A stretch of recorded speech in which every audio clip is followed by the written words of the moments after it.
वालिदैन की खिदमत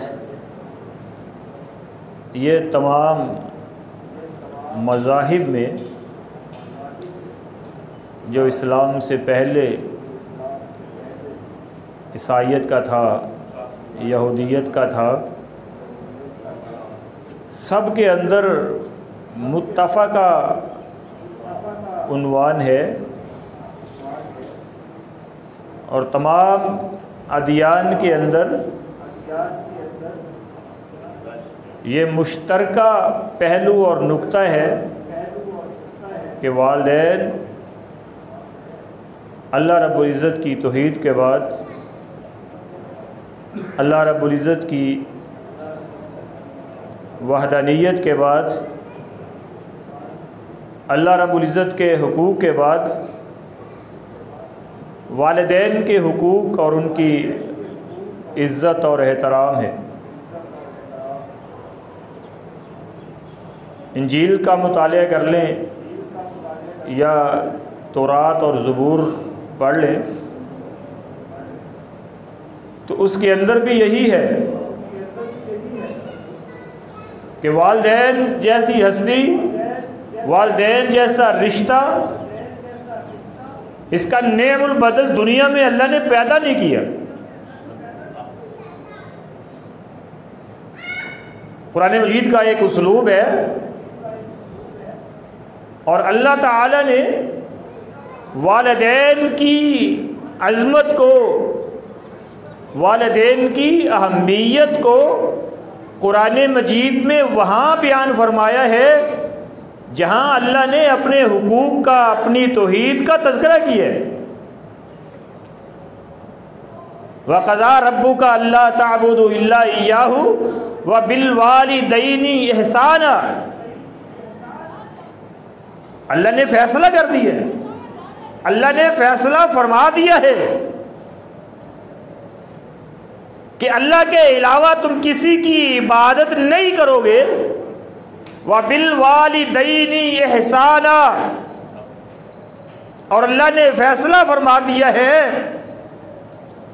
कि वालिदैन के साथ हुस्ने सलूक से पेश आओगे। वइज़ा अख़ज़ना मीसाक़ बनी इसराईला ला ताबुदूना इल्लल्लाह व बिल वालिदैनि इहसाना। अल्लाह रब्बुल इज़्ज़त ने बनी इसराइल के एक मिसाक का, एक ऐत का तज़किरा फरमाया कि ला ताबुदूना इल्लल्लाह, अल्लाह के अलावा किसी की इबादत न करना। व बिल वालिदैनि इहसाना, और वालिदैन के साथ हुस्ने सलूक से पेश आना। ये बनी इसराइल के साथ अल्लाह रब्बुल इज़्ज़त ने एक मजबूत ऐद लिया था, कुरान मजीद में उस ऐद का तज़किरा किया है। अल्लाह रब्बुल इज़्ज़त ने याह्या अलैहिस्सलाम का तज़किरा फरमाया। अल्लाह रब्बुल इज़्ज़त फरमाते हैं कि मेरा पैगंबर याह्या अपने वालिदैन के साथ उसने सलूक से पेश आने वाला था। ईसा अलैहिस्सलाम का तज़किरा फरमाया।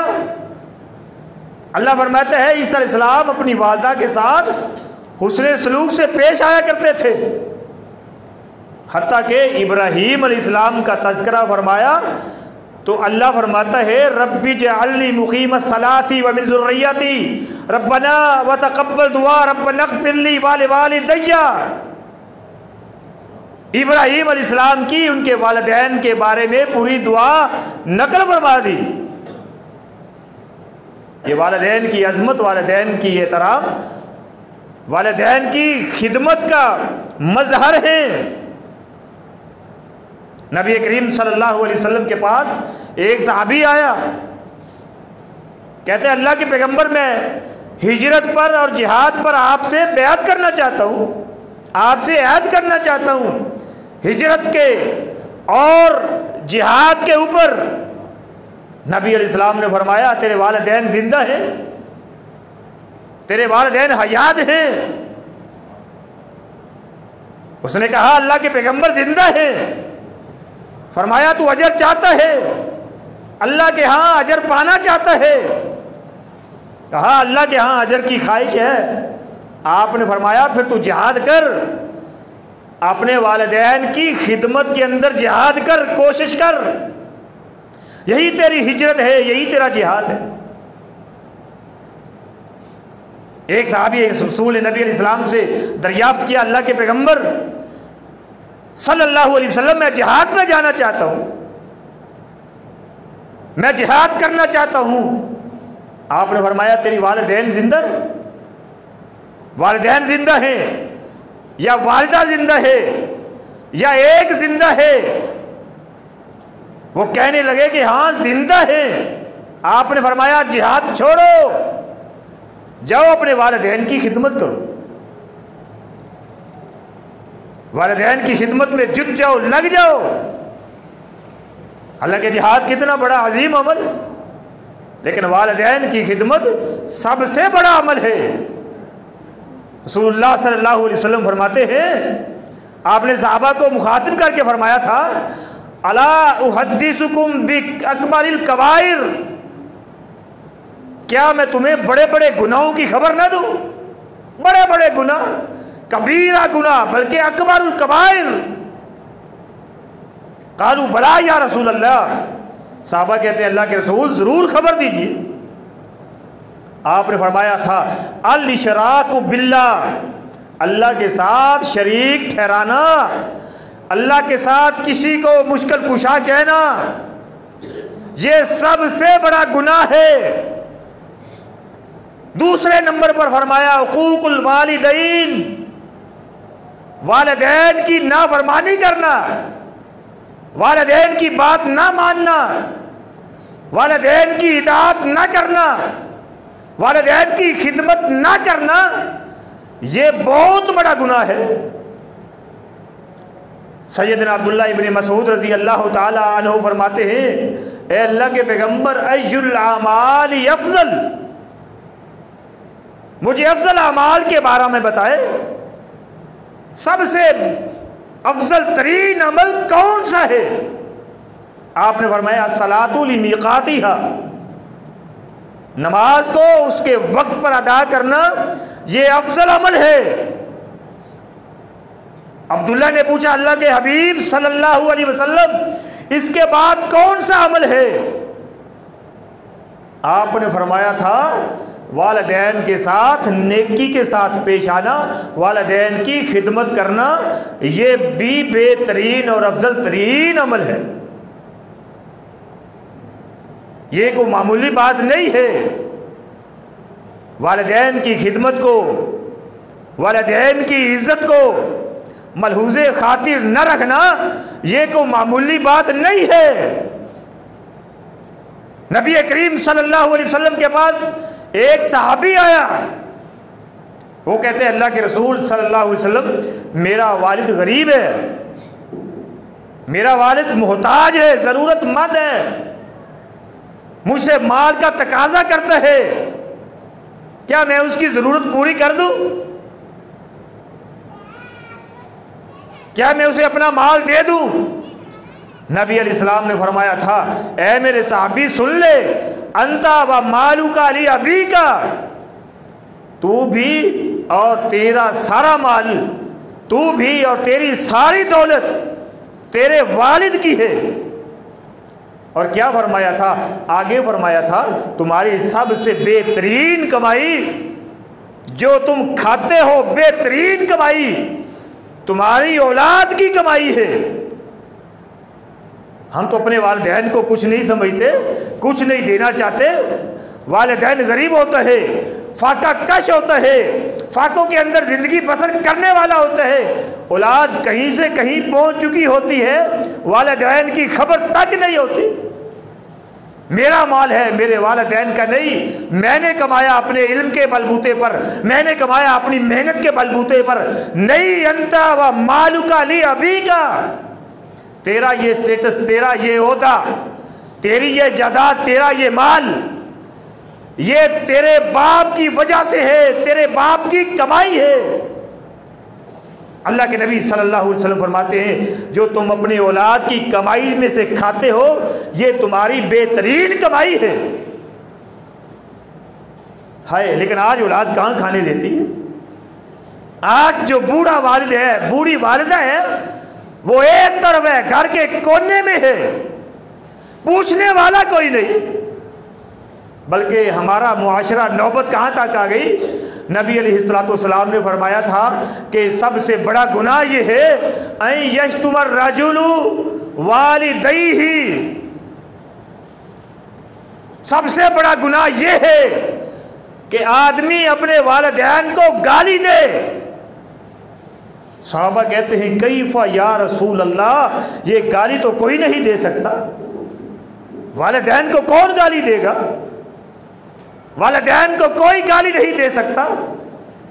ये उस मुआशरे की बात कर रहा हूँ जो जहलियत वाला मुआशरा था, वो कह रहे हैं कि वालिदैन को कोई गाली नहीं दे सकता। आज तो वालिदैन को गालियाँ देते हैं या नहीं देते, माँ को क्या क्या नहीं कहते, बाप को क्या किया नहीं कहते, वो कहते हैं कैफा या रसूल अल्लाह, एक आदमी अपने वालिदैन को गाली कैसे दे सकता है। रसूलुल्लाह सल्लल्लाहु अलैहि वसल्लम फरमाते हैं जब तुम किसी के वालिदैन को गाली दोगे, किसी के वालिदैन को बुरा भला कहोगे, जवाब में वो तुम्हारे वालिदैन को गाली देगा, गोया तुमने अपने वालिदैन को खुद ही गाली दी थी, गोया तुमने अपने वालिदैन को खुद ही बुरा भला कह दिया। मेरे भाइयों, किसी के वालिदैन को गाली देना ऐसे है जैसे अपने वालिदैन को गाली देना। किसी के वालिदैन के बारे में गलत गुफ्तगू करना ऐसे है जैसे अपने वालिदैन के बारे में ऐसा कहना है। इस्लाम क्या कहते हैं, अल्लाह के पाक पैगंबर सल्लल्लाहु अलैहि वसल्लम फरमाते हैं, अब्दुल्लाह इब्न उमर रज़ी अल्लाह ताला अन्हु फरमाते हैं, नबी करीम सल्लल्लाहु अलैहि वसल्लम का फरमान है कि नेकियों में एक बड़ी नेकी ये भी है, तुम्हारा वालिद दुनिया में नहीं है, तुम्हारी वालदा दुनिया में नहीं है, तुम्हारे वालिदैन दुनिया से जा चुके, एक नेकी ये भी है कि तुम अपने वालिद के दोस्त के साथ नेकी कर जाओ। अपने वालिद के दोस्त के साथ नेकी करोगे, भलाई करोगे, अल्लाह के यहाँ ऐसे ही है जैसे तुम अपने वालिद के साथ नेकी कर। अब्दुल्लाह इब्न उमर रज़ी अल्लाह ताला अन्हु ढूंढा करते थे, अपने वालिद उमर के दोस्तों को ढूंढा करते थे कि मेरे अबू सैयदना उमर बिन खत्ताब रज़ी अल्लाह ताला अन्हु के दोस्त कौन कौन से हैं, ढूंढते, उनकी खिदमत क्या करते थे। एक दफा रास्ते में जा रहे थे, एक मजदूर बदहाल शख्स, बूढ़ा शख्स, ज़ईफुल उमर शख्स रास्ते में अपनी सवारी से ऊपर उतरते हैं, उस बूढ़े शख्स को अपनी सवारी पे बिठा लेते हैं। पूछने वाले गुलाम ने पूछा, अब्दुल्ला ये क्या है, खुद उतर पड़े हो, अपनी सवारी उसको दे दी है। कहा तू नहीं जानता ये मफलूकुल हाल कौन है, ये बूढ़ा कौन है, तू नहीं जानता, ये मेरे वालिद का दोस्त है। ये भी बहुत बड़ी नेकी है ना कि अपने वालिदैन, अपने वालिद के दोस्तों के साथ अपने ताल्लुक को इस्तवार करो, कायम करो, उनके साथ नेकियां करो। अल्लाह शऊर दे तो फिर है, हम वालिदैन के साथ नहीं करते, उनके दोस्तों की तो अलग बात है। वालिदैन क्या क्या हाल नहीं करते। जिस वालिद ने हमें बड़ा किया, पाला पोसा, जिस वालिदा ने उंगली पकड़कर चलाना सिखाया, तेरी तोतली जुबान से तेरे अल्फाज को समझना, जब तू बोलता था कोई नहीं समझता था, तेरे वालिदैन समझा करते थे। अल्लाह रब्बुल इज़्ज़त ने ऐसी हस्तियां वालिदैन बनाए हैं, हम उनके एहसानात को भूल जाते हैं। उनके अजीज़ो अकारम के साथ हमारा ताल्लुक क्या बन पाएगा। है माँ बाप कैसी हस्ती है। नबी करीम सल्लल्लाहु अलैहि वसल्लम एक बार मक्का तशरीफ ला रहे थे, सफ़र के अंदर थे, एक जगह पे पहुंचे, सहाबा कराम साथ हैं, नबी अलैहिस्सलाम बैठ गए, एक मट्टी की ढेरी थी वहाँ बैठ गए। नबी अलैहिस्सलाम की आंखों से आंसू जारी हो गए, सहाबा भी रोने बैठ गए। आप पूछा नहीं अल्लाह के पैगंबर क्यों रो रहे, अल्लाह के पैगंबर रोए तो सहाबा भी रोए। आका रो रहे हैं, सहाबा रो रहे हैं। सैयदना उमर इब्न खत्ताब रज़ी अल्लाह ताला अन्हु जुरत करते हैं, पूछते हैं, अल्लाह के पैगंबर आपको किस चीज़ ने रुला दिया? आप क्यों रो रहे हैं? आपकी आंखों से आंसू क्यों आ गए? आपके रोने का सबब क्या है? आका फरमाते हैं, ये जो मिट्टी की ढेरी है, ये जो कब्र है, ये मेरी वालिदा की कब्र है, ये मेरी वालिदा की कब्र है। नबी अलैहिस्सलाम की उम्र कितनी है? 60 वर्ष के करीब पहुंच चुके, और वालिदा को फौत हुए भी तकरीबन 50 से ऊपर का अरसा हो चुका। अल्लाह ने अज़मत कितनी अता की है, अल्लाह ने रिफ़त और बुलंदियाँ कितनी दी है। सैयदुल अंबिया सरताजुल अंबिया बना दिया है। 50 साल से फौत हुई वालिदा को याद करके अल्लाह के पैगंबर रो रहे हैं। माँ बाप का रिश्ता ये है। अभी भी कई बूढ़े लोगों से पूछें जिनकी 70-80 साल पहले वालिदा फौत हुई है, वालिदैन फौत हुए हैं, वो आज भी उनकी कब्रों पे जाते हैं, रोते हैं। अल्लाह रब्बुल इज़्ज़त ने ऐसा रिश्ता कायम भी नहीं किया। वालिदैन वाला रिश्ता नहीं मिल सकता। दोस्त, अजीज़ व अकारब सब मिल जाते हैं, वालिदैन नहीं मिलते। और कैसा कलेजा माँ का है, कैसा प्यार और शफकत बाप की है, ये कोई दे ही नहीं सकता। ऐसी मोहब्बत और है, ऐसा प्यार, ऐसी ममता अल्लाह ने किसी हस्ती में रखी ही नहीं। अम्मा आयशा रज़ी अल्लाह ताला अन्हा फरमाती हैं, उनके यहाँ एक सवाली औरत आई, सवाल करने वाली। 2 बच्चियां साथ हैं, छोटी छोटी लड़कियां साथ हैं। आकर सवाल किया। अम्मा आयशा ने 1 खजूर दे दी, 2 खजूरें दे दी, जो मुयस्सर दे दिया, जो घर में था दे दिया। अब उसने वो 2 खजूरें ली हैं, वापस पलटी। बच्चियां साथ हैं, छोटी छोटी लड़कियां साथ हैं। अब दोनों को वो खजूर एक खजूर दे दी। 1 खजूर अपने लिए रख ली। लड़कियों ने जल्दी जल्दी खजूर चबाई, खा ली। 1 खजूर मां के पास है। अम्मा आयशा रज़ी अल्लाह ताला अन्हा ये सारा मंजर देख रही थी। अल्लाह के पैगंबर को बतला रही हैं कि अल्लाह के हबीब, मैंने ये भी देखा है। अब 1 खजूर उन बच्चियों ने खा ली, 1 खजूर माँ के पास है। अब जल्दी से उस खजूर का भी मुतालबा करती है। माँ ने अपने पेट पे हाथ नहीं मारा, अपने पेट का नहीं सोचा, बल्कि वो खजूर भी टुकड़े किए, आधे आधे किए, और अपनी लड़कियों के मुंह में डाल दिए, अपनी औलाद के मुंह में। माँ भूखी रह लेती है, बाप भूखा रह लेता है, औलाद को भूखा नहीं रखता। ये तो पुरानी बातें हैं ना, आज से 1400 साल पहले की बातें हैं। आज ही देख लो, ये पिछले दिनों के वाकयात आपके सामने हैं।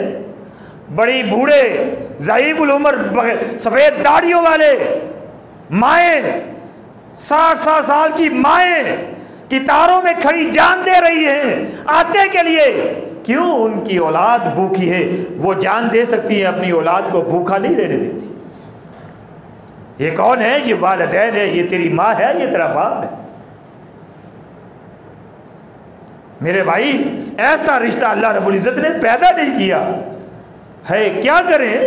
अफसोस की बात यह है, जब दुनिया से चले जाते हैं तब उनकी बातें याद आती हैं। जब दुनिया से चले जाते हैं तब उनकी ममता का एहसास होता है, उनकी शफकत बड़े हाथ का एहसास होता है। जब सामने होते हैं पता ही नहीं होता कि वालिदैन है, इनकी खिदमत कैसे करें, वालिदैन की इज्जत कैसे करनी है, तब पता ही नहीं होता।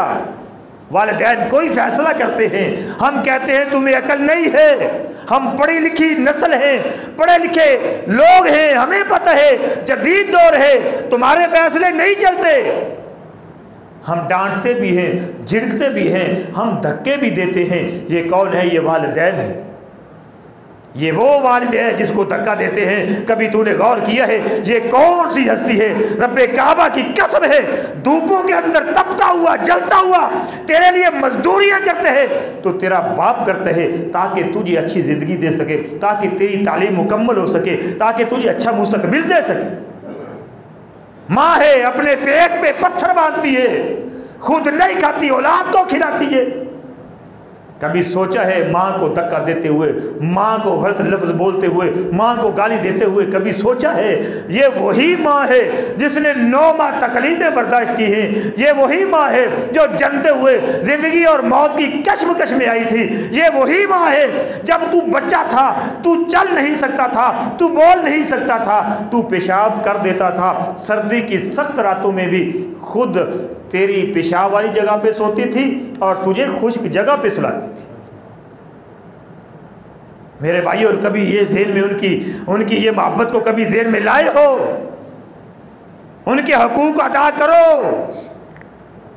वालिदैन जिंदा है तो अल्लाह के हुजूर शुक्र करो, अल्लाह ने तुम्हें खिदमत का मौका दिया है। अगर वालिदैन जिंदा नहीं है फिर उनके लिए दुआ करो। अपनी नमाज के अंदर उनके लिए अल्फाज लिखो रखो, हर नमाज में उनके लिए दुआ करो। उनके जाने के बाद हमें सोच आ रही होती है, वो हमें जैसी भी तालीम देकर गए अपने हालात के मुताबिक और अपने जहन के मुताबिक, अपने लेवल के मुताबिक, अपनी सतह के मुताबिक अल्लाह तालीम देकर जाते हैं। हर वालिदैन की ये ख्वाहिश है कि मेरा बेटा मेरी बेटी मुआशरे के अंदर एक मकाम हासिल करे। वो अपनी लेवल पर अल्लाह तालीम देकर जाते हैं। और हम कैसे नाशुक्रे हैं, हम कैसे गुनहगार हैं, हम कैसे लोग हैं, बेअदब लोग हैं। जब वो चले जाते हैं हम क्या कहते हैं, ये जो साथ वाला प्लाट है ना, ये हमें बड़ा सस्ता मिल रहा था, मेरे वालिद ने नहीं लिया। ये दुकान बड़ी सस्ती मिल रही थी, मेरे वालिदैन ने नहीं खरीदी। उनकी मौत के बाद भी, दुनिया से चले जाने के बाद भी हम उनके शिकवे करते। ये कभी नहीं सोचा हमने वालिदैन को दिया किया। आज तो अगर दुनिया के अंदर अल्लाह की ज़मीन पे चलने के काबिल है तो अल्लाह के फजल व करम के बाद वालिदैन की दुआओं, वालिदैन की मेहनतों का सिला है। वालिदैन को कदम कदम पे याद रखो, उनकी मेहनतों को याद रखो। जब वालिदैन को याद रखोगे वालिदैन की खिदमत का जज्बा पैदा होगा। अल्लाह अकबर। नबी करीम सल्लल्लाहु अलैहि वसल्लम, साहबा रो रहे हैं, अल्लाह के पैगंबर भी रो रहे हैं। पूछा अल्लाह के महबूब आप क्यों रो रहे हैं? फरमाया ये मेरी वालिदा की कब्र है, ये मेरी माँ अमना की कब्र है, इसलिए आज माँ याद आई है, आंखों में आंसू आ गए हैं। वालिदैन को याद करके अल्लाह के पैगंबर भी रोते हुए गए। अल्लाह के कितना बड़ा मकाम दिया है, शान दी है। वालिदैन ऐसी हस्ती जिनको आदमी भूल नहीं सकता, मौत के बाद भूल नहीं सकता। जब वो जिंदा है तो जिंदा को भी याद रखो, उनके हुकूक अदा करो। अल्लाह रब्बुल इज़्ज़त ने इस हस्ती की तकलीफ़ों का तज़किरा कुरान के अंदर किया है, माँ की तकलीफ़ों का तज़किरा कुरान के अंदर किया है कि माँ कैसे कैसे बच्चे की तकालीफ़ को देखती है, सहती है।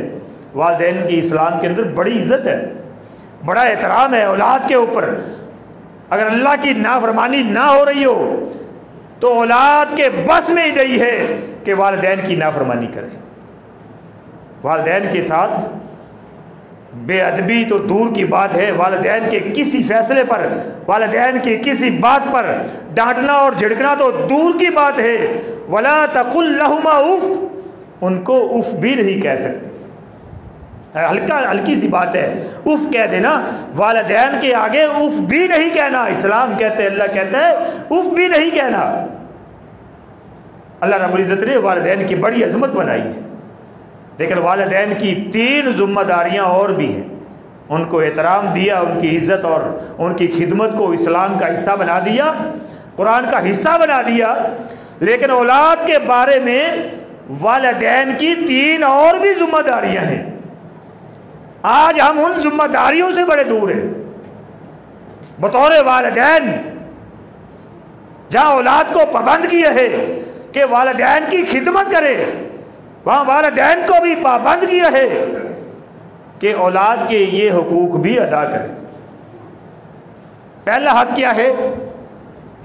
वालिदैन अपनी औलाद की इस्लामी तौर तरीके पर तरबियत करें। इस्लामी तरीके पर तरबियत करना ये औलाद का हक है, वालिदैन पे फ़र्ज़ है। इस्लाम की तालीम देकर जाना, इस्लाम के बारे में आगाही देकर जाना, इस्लाम के बारे में बता कर जाना, ये वालिदैन के ऊपर फ़र्ज़ है, ये औलाद का हक है। अगर कोई वालिद ऐसी तरबियत नहीं करता तो अल्लाह के यहाँ जवाबदेह होगा। अल्लाह के यहाँ औलाद उसका गिरेबान पकड़ेगी कि ये जिम्मेदारी तुम्हारे ऊपर आयद होती थी, तुमने अदा क्यों नहीं की। तो पहला हक जो औलाद का है, पहली जिम्मेदारी जो वालिदैन की है, वो औलाद की बेहतरीन तरबियत करे। और दूसरी क्या है? औलाद के दरमियान इंसाफ करे। बच्चे हैं, बेटे हैं, बेटियां हैं, उनके दरमियान इंसाफ का तकाजा जो है वो पूरा करे, इंसाफ को, अदल को कायम करे। आज हमारे मुआशरे के अंदर भी ये है कि बेटों को हम ज़्यादा अहमियत देते हैं और बेटियों के हुकूक अदा ही नहीं करते। ये तो यहूद व नसारा की रस्म थी, ये उनकी रवश थी, ये उनका तौर तरीका था कि बेटियों को जिंदा दरगोर किया करते थे। वो मुशरिकीन थे जो बेटियों को अहमियत नहीं दिया करते थे। जब इस्लाम आया, इस्लाम ने बेटों के हुकूक भी और बेटियों के हुकूक भी कायम किए हैं। आज हम यहाँ से भी हम चाहते तो हैं कि औलाद हमारी खिदमत करे, लेकिन औलाद के दरमियान हम इंसाफ नहीं करते। नबी करीम सल्लल्लाहु अलैहि वसल्लम बैठे थे, आपके पास एक सहाबी बैठा था, उसका बेटा आया, उसने अपने बेटे को चूमा, अपनी गोद में बिठाया। फिर बेटी आई, उसने बेटी को साथ बिठा लिया। नबी अलैहिस्सलाम ने जब उसका ये अमल देखा, आका फरमाते हैं, तू अपनी औलाद के दरमियान अदल क्यों नहीं करता, इंसाफ क्यों नहीं करता? बेटे को चूमा है, गोद में बिठाया है, बेटी को साथ बिठाया है, वो मकाम नहीं दिया जो बेटे को दिया है, वो बेटी को नहीं दिया। नबी अलैहिस्सलाम फरमाते हैं कि तू इंसाफ क्यों नहीं करता, तू अदल क्यों नहीं करता? ज़रा गौर करें, क्या हम औलाद के दरमियान ये अदल करते हैं? क्या औलाद के दरमियान हमारा ये अदल वाला मामला है? यकीनन नहीं है। बेटियों का हक कुछ और है, बेटों का कुछ और है। सब कुछ बेटों के लिए, बेटियों के लिए कुछ भी नहीं। हम मुसलमान हैं, हम यहूद व नसारा तो नहीं है जो बेटियों को, औरतों को हिस्सा नहीं दिया करते थे, जायदाद में से हिस्सा नहीं देते थे, इज्जत नहीं देते थे। वो यहूद व नसारा थे। हम मुसलमान हैं। अल्लाह रब्बुल इज़्ज़त ने हम पर ये फ़र्ज़ किए है, जो बेटों को दे वो बेटियों को भी दे। क्या हम ये जिम्मेदारी अदा कर रहे हैं? ये कहाँ से शुरू होती है? ये तालीम से शुरू होती है। तालीम और तरबियत में फ़र्क डालना शुरू कर देते। ये उन वालिदैन की बात कर रहा हूँ जो बड़े समझदार, पढ़े लिखे हैं, जो समझते हैं कि हम औलाद के हक अदा कर रहे हैं। वो बेटों को कुछ और देंगे, बेटियों को कुछ और देंगे। कहने का मतलब ये है कि बेटों पे खर्च करते जाएंगे और बेटियों को वही जाहिल और अनपढ़ रखेंगे। भाई स्कूल ना पढ़ाओ, कॉलेज में ना भेजो, दीन तो पढ़ाओ। तुम्हारा बेटा अगर कारी और हाफिज है, आलिम है, तो तुम्हारी बेटी आलिमा क्यों नहीं? बेटे पे 2 लाख रुपया खर्च करते हो, बेटी पे क्यों नहीं करते? फिर कहना पड़ता है, जायदाद में आकर क्या करते हैं, बेटी से जबरदस्ती साइन करवाएंगे, मनवा लेंगे कि माफ कर दे, बेटों को माफ कर दे। ये हमारा तौर तरीका है या नहीं है, ये हमारे मुआशरे में चलता है कि नहीं चलता।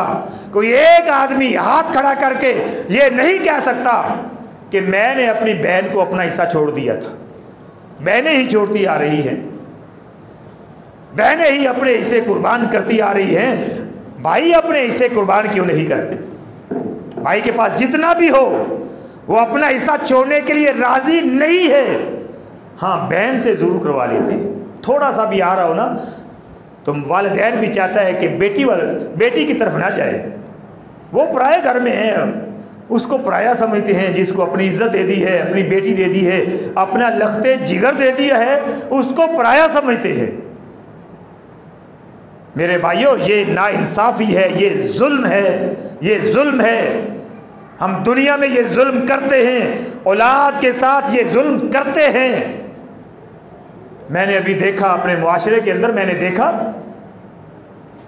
कि लोग वालिदैन जिंदा हैं और जिंदा वालिदैन ही अपनी जायदाद तकसीम कर देते हैं और बड़े खुश होकर मस्जिद में आकर बताते हैं, बल्कि हज करने के बाद बताते हैं कि मैंने तो जितना हिस्सा जिसको बनता था वो दे दिया है। ये भी गैर इस्लामी है, ये इस्लाम के अंदर इसकी इजाज़त नहीं है। जायदाद की तकसीम मरने के बाद है, ज़िंदगी में जायदाद तकसीम नहीं होती। नबी करीम सल्लल्लाहु अलैहि वसल्लम के पास एक सहाबी आया, बेटे को साथ लिया हुआ, आगे कहते हैं अल्लाह के पैगंबर आप गवाह बन जाइए। पूछा किस बात पे गवाह बनवाना है? कहा आका गवाह बन जाइए, ये मेरा बेटा है, मैंने एक गुलाम इसको दे दिया है, आप इस बात पे गवाह बन जाएं। आका इस्लाम ने पूछा कि तूने अपनी सारी औलाद को, सारे बेटे और बेटियों को एक एक गुलाम दिया है? कहा अल्लाह के पैगंबर नहीं दिया, इसको दिया है। कहा फिर मैं मोहम्मद सल्लल्लाहु अलैहि वसल्लम इस जुल्म पर गवाह नहीं बनता। ये जुल्म है, एक को दे दिया है, बाकी को छोड़ दिया है। एक को दे देना, एक को 10 एकड़ दे देना, दूसरे को 5 दे देना, बेटी को एक भी ना देना, ये जुल्म है। अगर ज़िंदगी में आपने जितना हिस्सा देना है ये हिबा होता है, ये जायदाद की तकसीम नहीं होती, ये हिबा होता है। और हिबा का कानून ये है कि जितना बेटे को दोगे उतना ही बेटी को दोगे, चाहे वो कमवारी है चाहे शादीशुदा है, चाहे बेटा कमवारा है या शादीशुदा है। बेटे के अखराजात जितने भी कम हैं या ज़्यादा हैं आपको देना पड़ेगा अगर आपने इंसाफ का तराजू कायम करना है। अगर आपने इंसाफ नहीं करना तो फिर आप देते जाएं, जितना मर्जी दे ले, लेकिन इंसाफ ये है कि जितना बेटे को दिया उतना बेटी को दे। आप जब फौत हो जाएंगे तब आपकी बेटी को कम मिलेगा, बेटे को ज़्यादा मिलेगा। ज़िंदगी में आप कुछ हिबा करना चाहते हैं फिर पूरा पूरा देना पड़ेगा। हमारे मुआशरे में क्या है, ये अपनी देखी हुई बातें कर रहा हूँ, जो मैं देखता हूँ, महसूस करता हूँ। सब बेटों को 2-2 एकड़ दे दिए। अब खुद वालिदैन छोटे बेटे के पास हैं, अब छोटे बेटे के पास हैं, उसको ज़्यादा दे दिया है, बाकी को 2-2 एकड़, 3-3 एकड़, 5 एकड़ उसको दे दिए हैं। और क्या कहते हैं, ये हमारा हिस्सा है जो हमने छोटे को दे दिया है, क्योंकि हम खाएंगे पिएंगे, इसके पास रहेंगे, इसके लिए ज़्यादा दे दिया है। नहीं, तुम छोटे की जिम्मेदारी नहीं हो, तुम तमाम बेटों की, तमाम औलाद की जिम्मेदारी हो। पूरा पूरा दो और तमाम औलाद पे अपना खर्चा डालो, एक को ज़्यादा ना दो। अगर हिबा है तो हिबा इस तरह, जायदाद की तकसीम अपनी ज़िंदगी में ना कीजिए। जायदाद छोड़ कर जाइए, जितनी भी जायदाद है छोड़ कर जाइए, वसीयतें करके जाइए। वैसे तो वसीयत करने की ज़रूरत नहीं पेश आती, क्योंकि इस्लाम ने हकूक़ जो हैं, इस्लाम ने वरासत के अंदर जो हिस्से हैं वो मुकर्रर कर दिए। अब वसीयत करने की ज़रूरत नहीं है, लेकिन फिर भी अपने बेटों को समझा कर जाइए कि मेरे मरने के बाद मेरी बेटियों को ज़रूर हिस्सा देना। वो भाइयों के डर की वजह से अपना हिस्सा छोड़ देती है। कैसे शब रोज़ गुजारा करती हैं वो जानती हैं या अल्लाह जानता है। आप भी देखते हैं कि उनके हालात कैसे। भाई बड़ी बड़ी गाड़ियों पर बहनों के हिस्से लेकर बड़ी बड़ी गाड़ियों पर बगलों में रहते हैं और बहनों को एक कच्चा कमरा भी मुयस्सर नहीं होता। मुसलमान है ना, मुसलमान, अल्लाह रब्बुल इज़्ज़त ने मना कर दिया है कि ए मुसलमान 14 घंटे का तेरा रोज़ा है, तूने एक खजूर का लुकमा भी खाया तो तेरा रोज़ा तोड़ दूंगा, ख़त्म कर दूंगा। एक लुकमा भी मुसलमान जानबूझकर खजूर का एक टुकड़ा भी नहीं खाएगा, खाएगा एक टुकड़ा भी खजूर का, जानबूझकर रोज़े के दौरान खजूर का एक टुकड़ा भी नहीं खाएगा। क्यों? अल्लाह ने मना किया है। फिर अल्लाह ने तो ये भी मना किया है कि अपनी बहन का, अपनी बेटी का हक ना खा, वो सारा हक ही हड़प कर जाएगा, हजम कर जाएगा। यहाँ खजूर का एक टुकड़ा नहीं खाया, वहाँ पूरा हक खा गया है। ये कौन है? ये मुसलमान और रोज़ेदार है। मेरे भाइयों, वालिदैन बनकर दिखलाओ, अदल कायम करो, अपनी औलाद के दरमियान अदल वाला पलड़ा कायम रखो। औलाद को अपनी जायदादों से आग नहीं कर सकते। कुछ वालिदैन ऐसे हैं, अपनी जो नाफरमान औलाद है उसको जायदाद से आग कर देते। ये गैर शरई अमल है, ये गैर शरई बात है। आप अपनी किसी भी औलाद को अपनी जायदाद से आग नहीं कर सकते। हाँ, अगर वालिदैन मुसलमान हैं और औलाद गैर मुस्लिम हो गई है तो फिर मुसलमान का हिस्सा गैर मुस्लिम को नहीं मिलेगा। अगर वालिदैन गैर मुस्लिम हैं, वालिदैन गैर मुस्लिम हैं और औलाद मुसलमान हैं, ये औलाद मुसलमान औलाद गैर मुसलमान अपने वालिदैन की वारिस नहीं बन सकती। ये तो एक शक्ल हो सकती है जायदाद से महरूमी की, नाफरमानी की वजह से आग कर देना और जायदाद से महरूम कर देना, ये गैर शरई है। जो आपकी जितनी भी औलाद है, आप उनके हिस्से जो शरीयत ने मुकर्रर किए हैं वो आपको देने पड़ेंगे। अगर नहीं देंगे तो अल्लाह रब्बुल इज़्ज़त के यहाँ औलाद भी आपका गिरेबान पकड़ेगी और अल्लाह रब्बुल इज़्ज़त भी आपसे हिसाब लेंगे। इन हिस्सों का ख्याल रखना चाहिए। हमारी ज़िंदगी का कोई पता नहीं कहाँ इख्तिताम हो जाए, लिहाजा हमें देखना चाहिए कि कहीं हम औलाद के साथ जुल्म और ज़्यादती तो नहीं कर रहे, कहीं हम रहते हुए औलाद के साथ उनके हिस्से तो नहीं खा रहे। और ख़ुसूसन हमारे मुआशरे में बहनों और बेटियों को ना देने का रवाज है। मेरे भाई, खुले दिल करके दो। गनी करना अल्लाह का काम है, अल्लाह गनी करता है। मालो दौलत से बंदा गनी नहीं होता, किसी का हिस्सा खाकर बंदा गनी नहीं होता। अल्लाह रब्बुल इज़्ज़त अमल की तौफीक अता फरमाए। अक़ूलु क़ौली हाज़ा अस्तग़फ़िरुल्लाह ली व लकुम व लिसाइरिल मुस्लिमीन।